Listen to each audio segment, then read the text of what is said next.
What if I told you, ladies and gentlemen, that the largest betrayal in hip-hop history really took place in a hotel room? Ice was supposed to remain unknown because, just when you thought the tale of Remy Ma, Papoose, and Fat Joe couldn't get any more complicated, leaked video from a long-forgotten Miami hotel appeared. This video showed two familiar figures sneaking past the lobby at 2:17 a.m. and dimly lit hallway cameras. Next to Reminisce Mackie, who is buried beneath Grammys and gold chains, or the love affair hip-hop, is a check-in receipt signed by Joseph Cartagena, also known as Fat Joe. Here's the true twist. It was not a hacker who provided the footage, but Papoose himself. He allegedly found it while cleaning out old emails from an iPad. It's just for the music, Remy said. What was the duration of this affair prior to or throughout the wedding? Why hasn't anyone talked about it yet? Hold on tight, because what we're about to uncover may change your understanding of the Terror Squad's history forever. I'm talking about the true narrative, the things that didn't make it to interviews, and the things they didn't want us to piece together. So let's go back in time and avoid the glitzy Grammy speeches or the Instagram birthday tributes. We are all aware of the history of street battles in the Bronx between Remy Ma and Fat Joe, and basement sessions of the Terror Squad retaliate. According to a source close to the crew, the sibling link was always just the public relations version of the truth, despite the industry calling them brother and sister. Recall that Remy Ma was not just any up-and-coming rapper. Rather, she was a hand-picked and fortunate protege of Big Pun. But after Pun's untimely death in 2000, Fat Joe came in like a knight in giant denim, providing protection, studio access, and supposedly something far more intimate. An old security guy who worked backstage said that Joan never left her side during Summer Jam 2002, when they initially really clicked. His acting led me to believe that they were married. The music business went berserk when Lean Back topped the charts in 2004, but the song's success was accompanied by stress, creative friction, jealousy, secrecy, and late-night studio sessions that never concluded with merely music. Off the mic, a number of TS Terror Squad insiders now assert that Remy and Joe had an indisputable chemistry. According to an unidentified engineer, they would occasionally enter the booth and emerge holding hands, as we witnessed, but they would always shut it off if someone raised the subject, and nobody was allowed to talk. Find out why, since Remy remained faithful until things changed and Fat Joe was in charge. In 2007, Remy Ma was caught and sentenced to 8 years in jail. Papoose supported her, as everyone had expected. However, according to leaked visitation logs from Rikers Island, Fat Joe was paying Remy a covert visit without any images or statements, as the cameras were trained on Pap outside the courtroom. Yes, those were available to us. The dates of Joseph Cartagena's 5 coded sign-ins between 2008 and 2009 matched important moments in Remy's life, especially the one right before she was sent to Bedford Hills. What on earth was Joe doing at correctional? As if he had something to say, Joe was composed yet intense, according to a former jail employee. Each visit seemed to be sentimental. Joe was the one who made those discreet, off-the-beaten-path visits, if the jail logs are correct, which they are based on what we've seen. In the meantime, Papoose was marketing her name as a badge of honor by writing letters and doing interviews in public. Now, the question is, was there something going on in that prison that Papoose didn't even know about? Some people surprised me with how much they cared. Years later, while Papoose is cleaning her home in the spring, she discovers an old iPad. That's it. No names, just that look. And the host didn't dare press her further. It turns out that one file was never deleted from the iPad that Remy used to log her thoughts and write lyrics while she was originally on parole.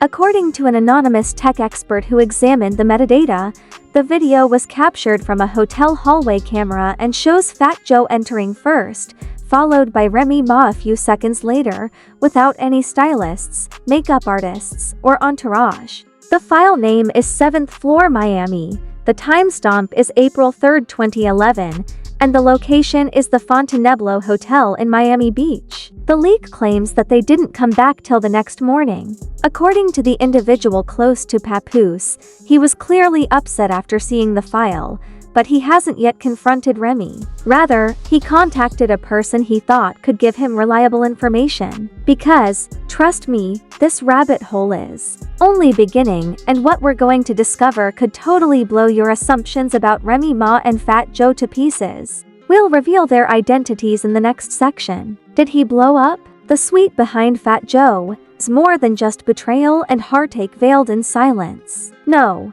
Papoose isn't like that. Sources say he throws bars first, listens, asks questions, and then moves purposefully, and he did just that. He started calling people who had been there in the past, such as tour managers, studio engineers, and personal assistants, without even mentioning the footage to Remy. Then he called her the one person who supported both Fat Joe and Remy Ma during those crucial Terror Squad years and who isn't afraid to stir things up. Someone who witnessed the exchange claims that although she sang like a bird in 2012 under unusual circumstances, it was never just a song. He would end sessions if she wasn't there because of his protective nature. According to her, there were even speculations that the team had flown out for a gig in 2006 in Puerto Rico. Long after the other members of the squad had gone back to the hotel, Remy and Joe were allegedly sighted on a private yacht. The twist is that Papoose confronted Fat Joe behind closed doors. Indeed, that did occur, and Joe acknowledged being aware of the motel. Replied, "It isn't what you think, Pap.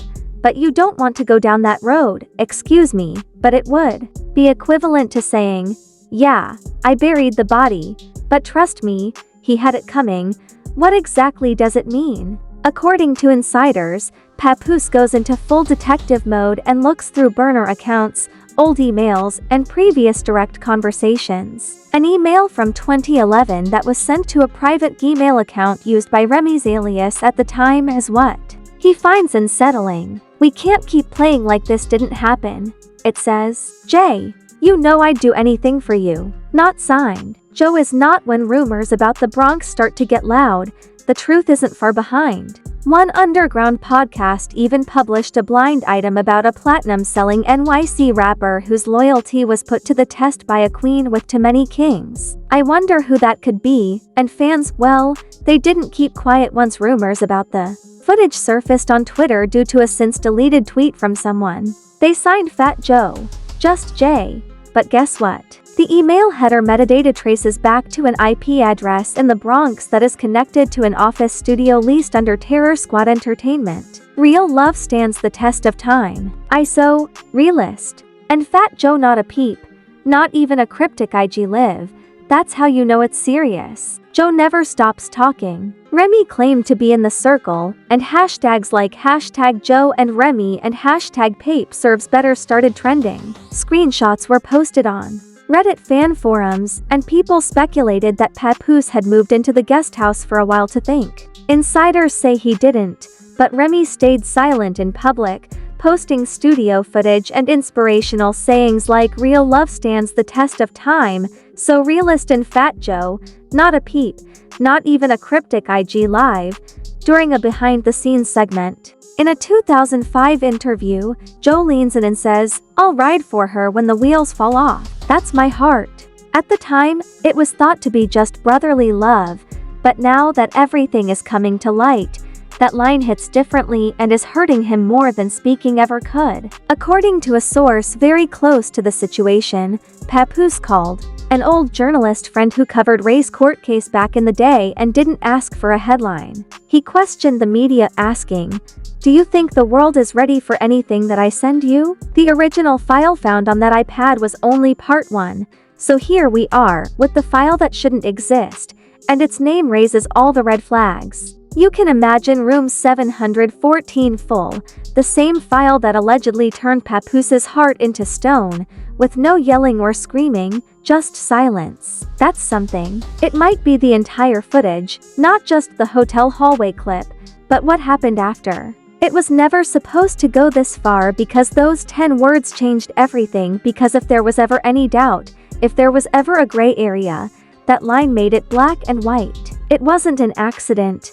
It wasn't just business. It was something real and hidden for a long time that was kept a secret. The video starts 4 minutes after Remy and Fat Joe enter the hotel suite. There is no music or party noises, just a faint light from the hallway camera and an opened room service tray.